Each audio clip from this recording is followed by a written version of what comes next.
सोचा यार गाइड कर लेते हैं, क्योंकि वैसे भी भूल भुलैया के अंदर जाने के 1024 रास्ते हैं और बाहर आने के सिर्फ 2। भैया एक बार मुहर्रम की हिस्ट्री बताएंगे कि मुहर्रम क्या है और क्यों मनाई जाती है, क्या होता है? Hey guys, welcome to city vlogs. तो आज है हमारी भारत यात्रा का दिन 116 और अभी हम हैं लखनऊ में। आज हम जाने वाले हैं बड़ा इमाम बाड़ा, ब्रिटिश रेजिडेंसी, रूमी गेट की तरफ। तो चलिए निकलते हैं अपने डेस्टिनेशन की तरफ और स्टार्ट करते हैं इस ब्लॉग को। Welcome to 365 days of dreaming. तो चलिए चलते हैं। तो गाइस अभी मेन रोड पे आ चुके हैं। यहाँ से भाई बड़ा इमाम बाड़ा का जो है डिस्टेंस है तकरीबन 13-14 किलोमीटर, और अगर बीच में से जाना पड़ा तो 15-16 किलोमीटर। अभी हाईवे पे हैं और यहाँ से भाई सीधी लिफ्ट मिल जानी चाहिए।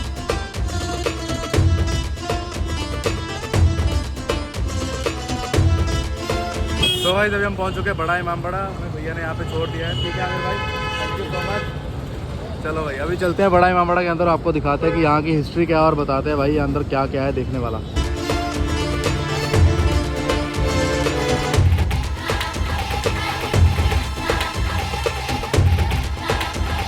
अभी हम अंदर आ चुके हैं और यहाँ से भाई एंट्री गेट से आपको टिकट लेनी पड़ेगी, जो कि इंडियंस के लिए है 50 रुपये की, और जो फॉरेनर्स आते हैं उनके लिए 500 रुपये की।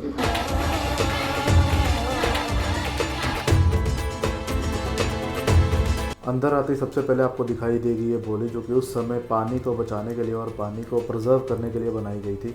इस एरिया को आप अच्छे से देख लीजिए। अभी हम इसकी बैक साइड पे जाते हैं और आपको एक अच्छी चीज़ दिखाते हैं। यहाँ आप देख पा रहे होंगे जो पानी है बौली में, उसके द्वारा जो उसमें रिफ्लेक्शन आ रही है, आप एंट्री गेट देख पा रहे हैं बौली का। और यहाँ पे जो है तीरंदाज बैठते थे और वो तीर का निशाना साध के रखते थे। अगर कोई दुश्मन आता था तो वो यहीं से मार देते थे और दुश्मन को पता भी नहीं चलता था कि तीर आया कहाँ से। और ये वो कुआं है जिसमें गोमती नदी का पानी आके प्रिजर्व होता था।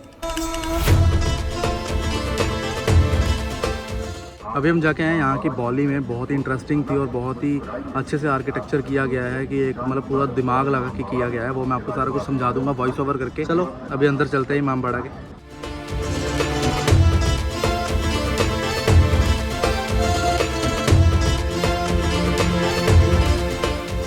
भाई आप सामने देख सकते हैं ये है बड़ा इमाम बाड़ा की मेन बिल्डिंग, जहाँ पे अंदर फ़ोटो गैलरीज हैं, महल बना हुआ है जहाँ पे छोटा सा, और अंदर की जो है शूटिंग बिल्कुल मना है यहाँ पे आप फ़ोन उठा के बिल्कुल भी शूट नहीं कर सकते। आपको फ़ाइन पड़ सकता है और आपका फ़ोन जो है वो जमा हो सकता है। एंड भाई इसकी जो लंबाई है वो 163 फीट है और इसकी जो चौड़ाई है वो 54 फीट है, और इसकी जो हाइट है, अंदर के जो हॉल की हाइट है वो 60 फीट है। एंड भाई बहुत ही बड़ा है। अंदर कोई भी सोर्स ऑफ लाइट नहीं होता था शुरू में, तो अंदर जो है छोटे छोटे लैंप्स लगे हुए हैं जिसके अंदर आप अपनी कैंडल्स जला सकते थे, मशाले जला सकते थे। और हर तरफ जो है वो शीशे लगाए हुए हैं बड़े बड़े, ताकि जो कैंडल्स की लाइट्स हैं वो शीशों में पड़ेंगी तो और ज़्यादा रिफ्लेक्ट होंगी और रोशनी थोड़ी ज़्यादा होगी अंदर। और ये एशिया की सबसे बड़ी ऐसी बिल्डिंग है जो कि बिना सपोर्ट के, बिना किसी भी सपोर्ट के, कोई अंदर पिलर नहीं है, कुछ भी नहीं है, फिर भी ये आराम से खड़ी है। एंड इसके अंदर जो है कुछ सीट्स लगी हुई हैं ऊपर, मार्बल की जो सीट्स बनी हुई हैं जैसे कुर्सियां टाइप बड़ी बड़ी, जैसे रानी महारानी की होती थी। वहाँ पे जो कुछ लोग बैठते थे और नीचे जो है हॉल में मुहर्रम मनाई जाती थी, मुहर्रम सेलिब्रेट करी जाती थी, जो कि मुस्लिम्स का एक त्यौहार माना जाता है।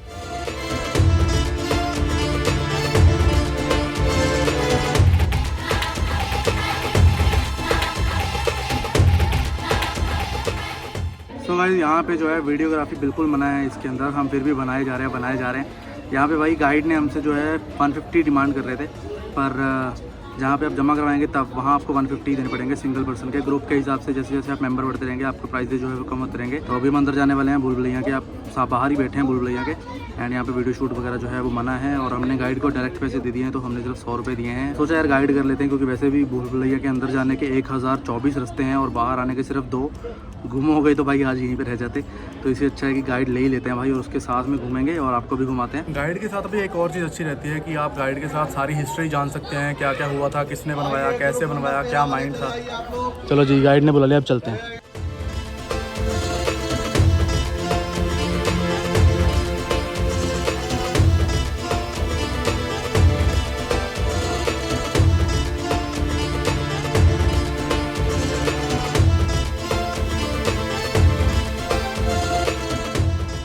अभी हम भाई आ चुके हैं भूल भुलैया से बाहर। अभी भूल भुलैया कंप्लीट नहीं हुई है, अभी अंदर दोबारा जाना है। फिर मैं आपको एक बार बता देना चाहता हूँ भाई, बहुत ही मज़ा आता है गाइड के साथ। एक बार आइएगा, आपको सारी की सारी जो है वहाँ की इन्फॉर्मेशन देंगे वो। और यहाँ पे अंदर एक सुरंग है जो कि आगरा, फरीदाबाद और पता नहीं कौन कौन सी जगह को लखनऊ के इस सुरंग के साथ जोड़ती थी। और इसे बनाने वाले का नाम भी मैं आपको यहाँ पे दिखा देता हूँ। मेरे से बोला नहीं जाता, से गलत बोला जाएगा, इसलिए यहाँ पे दिखा देता हूँ। अंदर जाने के जो रास्ते हैं वो 1024 रास्ते हैं अंदर, और निकलने के सिर्फ 2। एंड यहाँ से भाई जो व्यूज़ आते हैं बीच बीच में, जैसे कि आप ये वाला व्यू भी देख सकते हैं, ये बहुत सुंदर सुंदर व्यूज़ आते हैं यहाँ से। एंड भाई एक चीज़ मुझे सबसे ज़्यादा रेयर लगी कि यहाँ की जो दीवारें हैं, जो यहाँ की चुनाई की गई है, वो सीमेंट और बजरी ऐसे चीज़ों नहीं की गई है। यहाँ पे जो है दाल, हनी, जो शहद होता है उससे, और पता नहीं कैसी कैसी चीज़ों से यहाँ पे चुनाई करी गई है। जो बेल पत्ते का जूस होता है उससे, मतलब हर चीज़ जो होममेड चीज़ें होती हैं उससे यहाँ की चुनाई करी गई है। भूल भुलैया को रोज़ बनाया जाता था, रोज़ तोड़ा जाता था ताकि लोगों को रोज़गार मिल सके। कुछ बंदे जो ऐसे थे जो सुबह काम नहीं करना चाहते थे मज़दूर का, क्योंकि उनको शर्म महसूस होती थी।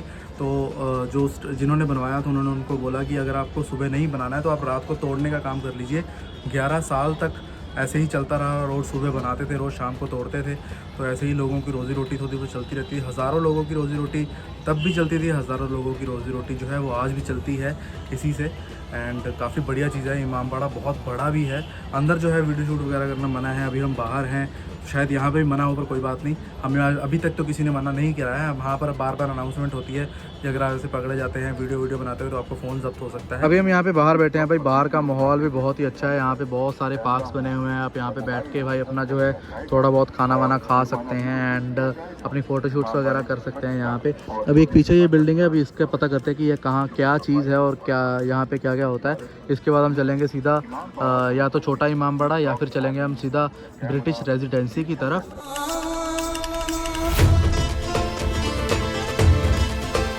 तो भाई ये जो बिल्डिंग है ये है मस्जिद, और यहाँ पे अभी जाना वर्जित है।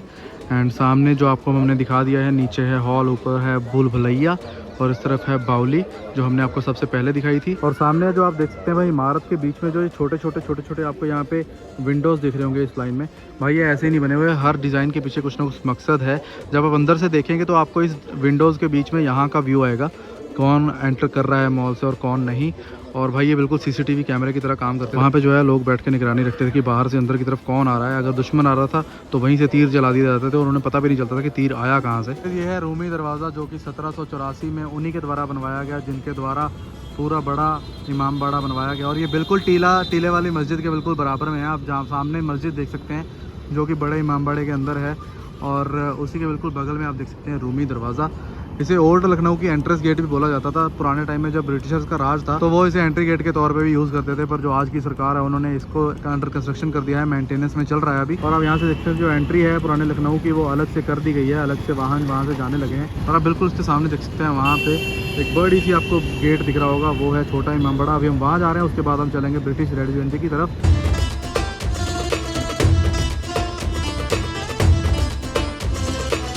जी जनाब, ये छोटा इमामबाड़ा मोहम्मद अली शाह बहादुर ने बनवाया 1832 में। बड़ा इमामबाड़ा आप देख के आए, वो लखनऊ के चौथे नवाब ने बनवाया, नवाब आसिफ दौला, वो चाचा, ये भतीजे, वो शुजाउद्दौला के बेटे, ये सादत अली खां के बेटे। तो यहाँ अवध में 5 बादशाह 5 नवाब गुजरे, ये सब ईरान के थे, शिया मुसलमान। इन लोग ने जितनी भी चीज़ बनवाई, हर कौम की, सब धार्मिक स्थल, अपने नाम पे किले महल नहीं। तो आज भी जब मुहर्रम आता है तो यहाँ पे लाखों का मजमा होता है। तो बड़ा इमामबाड़ा जो बनवाया गया वो मोहम्मद साहब के बड़े नवासे इमाम हसन, और छोटा इमामबाड़ा इमाम हुसैन। तो यहाँ पे हर इमामों के रोज़े बनवाए गए, पहले इमाम से लेके 12 इमाम तक। तो पूरा ये घराना मोहम्मद साहब का 72 मेंबर, जिन्होंने इस्लाम को, इंसानियत को बचाने के लिए करबला में कुर्बानी दी, तो ये सब उन्हीं के गम के लिए इमामबाड़े बनवाए। और ये छोटी छोटी दीवारों में कीलें दिख रही है। उस ज़माने में जनाब लाइट नहीं थी, तो बादशाह के दौर में लैंप रख के तेल डाल के जब ये चिरागा होता था तो लोग मिसाल देते, अवध की शाम और बनारस की सुबह फेमस हुई। और ये गेट पर जो मछली दिख रही है, तो ये लखनऊ के नवाब लोग, बादशाह लोग मछली को लकी मानते थे, और आज तक मछली शुभ मानी गई। तो जितनी भी आप शाही इमारतें देखिएगा, यहाँ से लेके फैज़ाबाद और भी जितनी भी शाही इमारतें नवाबों ने, बादशाहों लोग ने बनवाई, हर जगह आपका मछली का मोनोग्राम मिलेगा। तो ये ओल्ड टाइम का विंड डायरेक्शन। तो आज भी हवा चलती है तो ये मूव करती है, मेटल की है, जिधर हवा चलेगी उसका एंगल चेंज होगा। ठीक है। और ये जो गोल्डन के स्टैचू जो बना है, जब पूरा इमामबाड़ा तैयार हो गया तो यहाँ पे मेटल ज़्यादा यूज़ किया, तो ऊपर से देखिए चाइना आई है, हाथ में रॉड है, तो ये अर्थिंग लगवाया, जो आसमानी जो बिजली गिरे तो इमामबाड़े को नुकसान ना हो। ओके। तो ये काने वाले का वेलकम और एक अर्थिंग। ये आपकी ताजमहल की कॉपी है, सेम नहीं है, मिलती जुलती है। और इसके अंदर बादशाह की बेटी की बॉडी है, जिनका नाम था नसीम बानो, लोग शहजादी साहिबा भी कहते थे। ये उन्हीं की बेटी की समाधि है। इन्हीं की याद में गोल बिल्डिंग बनवा रहे थे क्लॉक टावर के पास 7 फ्लोर, लेकिन जब अचानक बेटी की डेथ हो गई तो बादशाह ने उस बिल्डिंग का काम रोक के यहाँ पे बेटी का मकबरा बनवाया। तो ये ताजमहल की कॉपी कहा जाता है। और ये जो बैक साइड जो जनाब दिख रही है वो आपकी लखनऊ की जामा मस्जिद है, जो मोहम्मद अली शाह ने बादशाह ने, अवध के तीसरे बादशाह ने जब इमामबाड़े को कंप्लीट करवा लिया तो जामा मस्जिद का भी काम चालू करवाया था, लेकिन कंप्लीट जो करवाया उनकी वाइफ ने, मलका जहाँ, तो नाम चला वाइफ का। तो ये 1839 में बनवाई हुई है। 1839। हर इमामबाड़ों में पहले आपको मस्जिद दिखेगी, बाद में इमामबाड़े। इसलिए जितने भी लखनऊ के नवाब थे, बादशाह थे, तो पहले मस्जिद बनवाया। इसलिए पहले अल्लाह हैं, फिर पैगंबर हैं, फिर इमाम हैं। तो मस्जिद जो बनाई गई वो नमाज के लिए, मदीना बनाया गया मोहम्मद साहब के लिए, और करबला इमाम के लिए। तो इसीलिए बोलते हैं इमाम मीन्स लीडर, हिंदी में बोलते हैं अवतार, उर्दू में बोलते हैं इमाम, और बाड़े का मतलब होता है इमामों की जगह, इसलिए नाम है इमाम बाड़ा। और ये जितनी भी आप डिज़ाइन देख रहे हैं सब टोटल हैंड वर्क है, इसलिए उस ज़माने में मशीनें नहीं थी, सब हाथ का वर्क है। तो इसी को देख के लखनऊ का चिकन का वर्क, खानदानी वर्क फेमस हुआ। और जब आप लोग बड़े इमाम बाड़े से देख के निकल लेते तो गेट के सामने गेट बनाया, ऐसे यहाँ भी गेट है, इसके सामने भी गेट है, तो उसको बोलते हैं नौबत खाना। उस ज़माने में घड़ियाँ नहीं थी, तो हर 3 घंटे बाद नौबत बजती थी, और इसके अंदर जो है सामने वाला जो गेट बनाया तो वहाँ पे नौबत बजती थी, ढोल ताशा शहनाई, इससे टाइमिंग का अंदाज़ा लगाते थे कितना वक्त हो रहा है। बड़ा इमाम बाड़ा जो आप लोग ने देखा तो वो बनावट में, लंबाई में, ये इमाम बाड़ा चौड़ाई में, आर्ट में, तो ये पेंटिंग नहीं है, ये आयतें लिखी है जो अल्लाह के नूर से बने उनके नाम, अल्लाह, मोहम्मद, अली, फातिमा, हसन, हुसैन, तो उनको बोलते हैं पंजतन 5। तो ये आयतें लिख के पूरे इमाम बाड़े को कवर किया। और ऊपर का डोप जो बनाया जैसे लहसुन होता है उसी का शेप बनाया, फिर देखिए फूल बनाया, फिर बर्तन, फिर चांद, फिर तारा। तो ये 8 मेटल से डोम तैयार किया। तो ये लखनऊ के जो नवाब थे, बादशाह थे, तो इन लोग ने कोई कौम के ऊपर जुल्म नहीं किया, हर कौम को सम्मान किया, हर कौम को मिला के चले, ये सब रियल इस्लाम पे चले। तो यहाँ की तहजीब, भाईचारा पूरे वर्ल्ड में फेमस हुआ। तो पहले फैज़ाबाद बसाया, बाद में लखनऊ, फिर कलकत्ता। तो ये पूरे ये अवध के नवाब कहलाए गए। पानी का कुआं है, जैसे बड़े इमाम बाड़े में आपने बाउली देखी, ऐसी यहाँ भी बाउली है, लेकिन वहाँ की जो बाउली बनाई गई वो उस ज़माने में 7 फ्लोर की, और सिटी कैमरा, ये जो बाउली जो बनाई ये डायरेक्ट। इसलिए हर पुरानी जगहों पे, हर पुराना चाहे वो कोई भी स्थल हो धार्मिक, चाहे किले महल हो, तो पुरानी जगहों पे अटक, उस ज़माने में वाटर लेवल ऊंचा था तो हर जगह कुआं बनवाते थे। तो इसीलिए यहाँ पे भी कुआं है, बड़े इमामबाड़े में भी कुआं है, शाहनजब में भी कुआं था। तो हर जगह पहले के दौर में वेल बनवाते थे, इसलिए अब के दौर में वाटर लेवल उतर रहा है, पहले के दौर में वाटर लेवल ऊँचा था तो इसीलिए कुआँ बनवाया। और ये आपका हम्माम, हम्माम मीन्स रॉयल बाथ। ये हम्माम का सिलसिला ईरान, तुर्की, सऊदी अरब, फिर इंडिया में आया। तो हम्माम इसलिए बनवाया जब रॉयल फैमिली के लोग नमाज के लिए, इमामबाड़े के लिए आते थे, तो उस ज़माने में गाड़ियाँ थी नहीं, टांगे चलते थे, कच्ची ज़मीन थी, तो अगर धूल मिट्टी हो जाए तो यहाँ पे नहा धो के पहले मस्जिद में नमाज अदा किया, फिर इमामबाड़े के लिए गए, तो इसलिए हम्माम को बनवाया। आइए, ये उस ज़माने का चौखट बनवाया, गाड़ी थी नहीं, टांगा चलता था। जब बादशाह लोग आते थे तो तुरंत नहाते नहीं थे, यहाँ पे बैठते थे, तो यहाँ पे बैठ के आराम करके फिर अंदर। ये पत्थर कुछ बात के हैं, ये सब ओल्ड टाइम के मार्बल। और ये उस ज़माने का मटीरियल है, चूना है, दाल है, गुड़ है, सुर्खी है, गोंद है, राखी है, कोयला है, इसी से पुराना लखनऊ बनाया गया।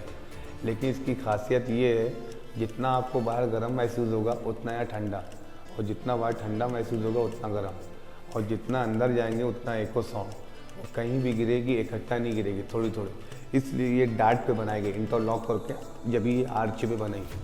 आपकी इमारतें में बीम, सपोर्ट, लोहा सब लगता है, एक साथ सब बढ़ जाता है। आइए, 1 2 3 4, ये जो पाइप दिख रहा है ये शावर था, तो मोटर नहीं थी, चरखे से। कौन सी वाली पाइप? 1 2 3 4, तो मोटर थी नहीं, चरखे से ऊपर टब बनाया। जब वो टब को फुल करते थे तो ये चारों शावर चलता, तो बैठ के नहाते थे। ये नाली है और ये पानी को रिटर्न, और ये बाथ टब। चलिए बाथ टब भी देखते हैं। ये ओल्ड टाइम का बाथ टब बनवाया, जैसे इस टाइम के लोग स्विमिंग पूल बनवा रहे ऐसे ये बाथ टब है। तो इसमें कूदते नहीं थे, यहाँ पे सीढ़ियाँ थी, ये होल देख रहे वाटर आने का अंडरग्राउंड, एक ऊपर होल बनाया, जब पूरा वाटर में पानी भर जाए तो पानी को रिटर्न। ये कबाड़ बनवाया, ये चेंजिंग रूम बनवाया, और ये स्टीम बनाया पानी गर्म करने का। मतलब हम्माम में हर कुछ बना के दिखाया। शावर, बाथटब, कबाड़, changing room, geyser, rose water. पानी कैसे गर्म होता था वो बताएं। इधर आइए, सब बताएंगे आपको। ये जो है तंदूर बनाया जी। इधर देखिए, ये तंदूर बनाया, ऊपर ढक्कन की कगारी, तो इसकी गुलाई में मेटल की चादर थी, तो कोला भर के चिंगारी रख के ढक्कन से बंद करके पीछे से पंखे से हाँकते थे। जब कोला दहकता था उसके दमक से ढक्कन, जब वाटर गिरता था जो भाप बनती थी उससे पानी को गर्म। एक में रोज़ वाटर, मुल्तानी मिट्टी, फेस पे दही बेसन, उसमें इतर, और ये सब टोटल मार्बल। और मार्बल की खूबी होती वाइट नहीं होता, आइवरी कलर और 12 मासी ठंडा। और उस ज़माने में ये रोशनदान बनवाया हवा रोशनी के लिए। यहाँ से घाट दूर है, बड़े इमाम बाड़े से घाट करीब है, तो वो कनेक्शन किया घाट से, और घाट का कनेक्शन किया गोमती से, और वो तालाब का कनेक्शन किया कुएं से, जो यहाँ तक सप्लाई आई। बड़ा इमाम बाड़ा जो आप लोग ने देख के आए, तो वो भी एक इमाम बाड़ा है। ये छोटा इमाम बाड़ा लखनऊ में, बड़ा इमाम बाड़ा लखनऊ में नहीं है। लखनऊ में इमाम बाड़े बहुत हैं, लेकिन बड़ा इमाम बाड़ा बुलबुलिया के हिसाब से बनावट में मशहूर हुआ। छोटा इमाम बाड़ा हम्माम और नक्काशी हिसाब से फेमस हुआ। तो मकसद इमाम बाड़े लखनऊ में बहुत हैं, अलग अलग, जैसे भगवान गुजरे ऐसे ही इमाम गुजरे, तो ये सब अलग अलग इमाम बाड़े इमामों के नाम पे बनवाए गए। लेकिन ये किले महल नहीं है, जो लोग कहते हैं किले महल, ये सब कुछ नहीं है, ये सब धार्मिक स्थल है। यहाँ पे लोग रहते नहीं। कोई नहीं रहता था। जैसे आप लोग हैं ऐसे बादशाह लोग आते थे। भैया एक बार मुहर्रम की हिस्ट्री बताएंगे कि मुहर्रम क्या है और क्यों मनाई जाती है, क्या होता है इसका। ये जो इमारतें बनाई गई, ये मुहर्रम का सामान रखने के लिए, सिमेट्री जी, बैलेंस के लिए, इसको बोलते हैं तहवील। जब वो मकबरा बना था तो वहाँ पे एंगल खाली दिख रहा था, उसका जवाब बनाया। लेकिन मकबरे को प्लेन में रखा, इसलिए उसमें बॉडी है, इसमें कोई बॉडी नहीं है, इसलिए इसको मैं डिज़ाइन डाला। देखिए मुहर्रम जो है वो इस्लामी हिसाब से नया साल का नया दिन है, साल है जी, नया साल शुरू होता है। हाँ, इस्लामी कैलेंडर के हिसाब से। लेकिन ये जो करबला का वाक़या हुआ, ये बहुत बड़ी कुर्बानी है, शहादत। तो ये मुहर्रम जो होता है, जो 72 लोग 72 मेंबर जो करबला में शहीद किए गए, तो इनका गम मनाया जाता है। जैसे ये भी कह सकते हैं कि मुहर्रम खुशी का त्यौहार नहीं है, हाँ, गम का त्यौहार। हाँ, ये मेन मकसद, वही तो बात मकसद कहने का है। ये जो है, जो नया साल जो हिसाब से जो मुसलमान जो है मुहर्रम आने से जो नया साल जो पेश करते हैं, तो वो मुसलमान नहीं है, वो नाम के मुसलमान है जी। ये जो मुहर्रम का जो है, ये बहुत बड़ा शहादत की तारीख होती है, बहुत बड़ा मतलब गम है, गम का है। जिन्होंने इस्लाम को, दुनिया को इंसानियत को, पूरी दुनिया को बचाया, इस्लाम को फैलाने के लिए पूरा ये घराना लुटाया। तो वो अगर जो मुसलमान नया साल हिसाब से वो कह रहा है, तो वो मुसलमान नहीं है। जो मुसलमान सच्चा होगा तो वो अल्लाह, रसूल, इमाम को फॉलो करेगा। और ये पानी की नहर बनाई गई, ये नहरें इसलिए बनाई गई, जो करबला में मोहम्मद साहब के घराने के लोग जो शहीद किए गए, तो उनको 3 दिन का भूखा प्यासा शहीद किया गया। तो इसीलिए इमाम बाड़ों में पानी का भी इंतज़ाम ज़्यादा रखते हैं, जो पंछी प्यासे हो पी लें। जो आम पब्लिक आती थी तो मुँह हाथ धुल के वज़ू करके पहले मस्जिद में नमाज, फिर इमाम बाड़े के लिए गए। तो इसीलिए इमाम बाड़ों में पानी का इंतज़ाम होता है। आप लोग ने देखा होगा, जब मुहर्रम का दिन होता है तो लोग सभी लगाते हैं, पानी पिलाते हैं, शरबत पिलाते हैं। वो क्यों पिलाते? वो करबला की याद में। और ये जो है, ये करबला की हिस्ट्री है, सन एक्सट हिजरी 10 अक्टूबर 680 AD। तो ये वाक़या हुआ 14.5 साल हो गए। जो यजीद जो था, जिसने इमाम हुसैन अलैहिस्सलाम को कत्ल करवाया, उसका मकसद जो था, जो हम चाहे वो दुनिया में इस्लाम चले। ये जितने भी दरवाजे देख रहे हैं, सब पुरानी ओल्ड टाइम की लकड़ी है, साकू की, जो पहले के दौर में चलती थी। वीडियो मतलब आप यूट्यूब चैनल है तो इसलिए वीडियो बनवा दिया, मतलब मकसद ये इमाम बाड़ा है तो इसलिए वीडियो। पहले सब कुछ हिलाऊ था, लेकिन कुछ लोग इमाम बाड़ा के मकसद इतने नहीं समझते हैं। आदमी आता है तो घूमने के साथ सोचते हैं, लेकिन उनको मालूम नहीं है। लेकिन कुछ लोगों को मालूम हो के भी वो काम करते हैं, तो इसलिए सब बैंड है वीडियो। पहले सब कुछ हिलाऊ था। जब आदमी आता है, तब देखता है तो फोटो तो खींचेगा, वीडियो तो बनाएगा, लेकिन उसमें जो है कोई गाना, ये तो ये चीज़ नहीं, गलत है। हाँ, ये चीज़ गलत है। हाँ, तो आदमी ये नहीं समझता है। जब आदमी से कहो तो आदमी कहता है आप लोग क्यों मना कर रही है घूमने, तो उसको समझाया जाए तो उसको समझ में आता है क्या चीज़ है। तो इसीलिए वीडियो मना रहती है। फ़ोटो आदमी तो खींच लेता है, अब आया इतनी दूर से, कहीं पता नहीं कहाँ से आया, तो एक तो निशानी के लिए खींचता है। ये काला गेट जो दिख रहा है, तो वो किचन है, एक इधर एक उधर। ये हाँ, तो ये आज भी मुहर्रम में और रमज़ान में यूज़ होता है, बाकी दिन बंद रहता है। एक बार अपना नाम बता दीजिए और आप कहाँ से रहने वाले वो बता दीजिए। देखिए, हमारा नाम है ताजदार, पूरा नाम ताजदार हुसैन। प्रॉपर तो हम फैज़ाबाद के हैं, लेकिन यहाँ पे कम से कम 20 साल हो गए लखनऊ में रहते हैं। ठीक है भैया जी, thank you so much. So guys अभी हम छोटा इमामबाड़ा में आए थे और यहाँ की हिस्ट्री जानने के लिए हमने गाइड को ले लिया था। यहाँ पे जो प्राइस है भाई गाइड का वो 20 रुपये है। अगर आप सिर्फ हमाम में जाना चाहते हैं, शाही हमाम में, हमाम नहाने की जगह को कहा जाता है। एंड अगर आप पूरी बिल्डिंग का सुनना चाहते हैं, पूरी बिल्डिंग की हिस्ट्री जानना चाहते हैं, तो आपको यहाँ पे भाई 100 रुपीज़ देने पड़ेंगे। मैंने 100 रुपीज़ दे दिए क्योंकि भाई अगर किसी जगह पे आए हो और वहाँ की हिस्ट्री अगर आपको पता ही नहीं है और आप लोगों तक वो हिस्ट्री पहुँचा ना पाएँ तो फिर क्या ही फ़ायदा भाई वहाँ पे आने का। 100 रुपये देकर अगर वहाँ की पूरी जानकारी, वहाँ की पूरी हिस्ट्री अगर हमें पता चल रही है तो भाई it's worth it.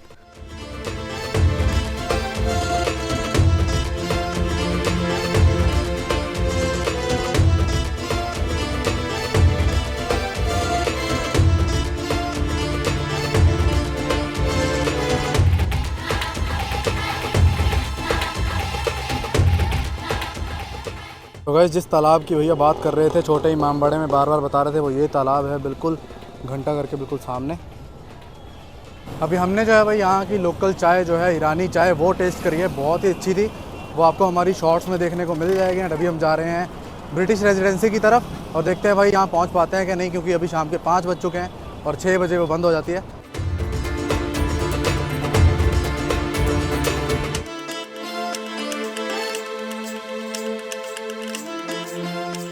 So guys अभी हम ब्रिटिश रेजिडेंसी आ गए थे पर टाइम जो है वो 5:15 हो चुके हैं। एंड यहाँ पे भाई ब्रिटिश रेजिडेंसी बंद हो चुकी है। तो मैंने इनसे पूछा कितने बजे बंद होती है, कहते कोई टाइम नहीं है, जैसे ही सनसेट हो जाता है वैसे ही बंद कर दी जाती है। यहाँ सामने आप देख सकते हैं भाई, ये है ब्रिटिश रेजिडेंसी। यहाँ ब्रिटिशर्स रहते थे और इसके पीछे की जो कहानी है वो हम आपको तब बताएंगे अगर हमें अंदर जाने की परमिशन ना मिली। भाई मेन गेट पे आ चुके हैं एंड यहाँ पे जो है भाई प्रॉपरली जो है गेट बंद कर दिया गया है, देख सकते हैं आप। एंड टाइम अभी इसका हम थोड़े से लेट हो गए हैं क्योंकि भाई बड़ा इमामबाड़ा, छोटा इमामबाड़ा और रूमी गेट ये सब घूमने में टाइम लग जाता है। सो गाइस अभी हमें ब्रिटिशर रेजिडेंसी के बिल्कुल बाहर, और ये जो जगह है भाई ये अवध के राजा ने बनाई थी ऑफिसर्स के रहने के लिए, जो ब्रिटिशर ऑफिसर्स होते थे उनके रहने के लिए। इसीलिए इस जगह को जो नाम दिया गया वो रेजिडेंसी दिया गया। और 1857 में 1857 में भाई जब आज़ादी की लड़ाई लगी तो यहाँ पे जो है कुछ ब्रिटिशर्स की फैमिलीज़ यहाँ पे 5 महीने के लिए फंस गए और उनमें से कुछ 2000 ब्रिटिशर्स की यहाँ पे डेथ हो गई। और यहाँ पे आज भी उनकी कब्रें हैं और ऐसा माना जाता है कि यहाँ पे भाई आज भी रात को उन ब्रिटिशर्स का जो भूत है यहाँ पे घूमता है। और ये जगह ऐसी है कि यहाँ पे यार भाई आपको आके ही देखना और आके ही फील करना अच्छा लगेगा। और यहाँ पे एक म्यूज़ियम भी है अंदर जो कि हर फ्राइडे को बंद रहता है, पर यही हिस्ट्री हम आपको बता पाएंगे आज, क्योंकि अंदर जाने की आज नौबत नहीं आई क्योंकि भाई हम थोड़ा लेट हो गए थे यहाँ आने के लिए। तो अभी यहाँ से भाई सीधा चलते हैं अपनी स्टे की तरफ। मटियारी में हम रुक रहे हैं और कल निकलेंगे अयोध्या के लिए। चलिए अभी अपनी स्टे पे चलते हैं लिफ्ट लेके।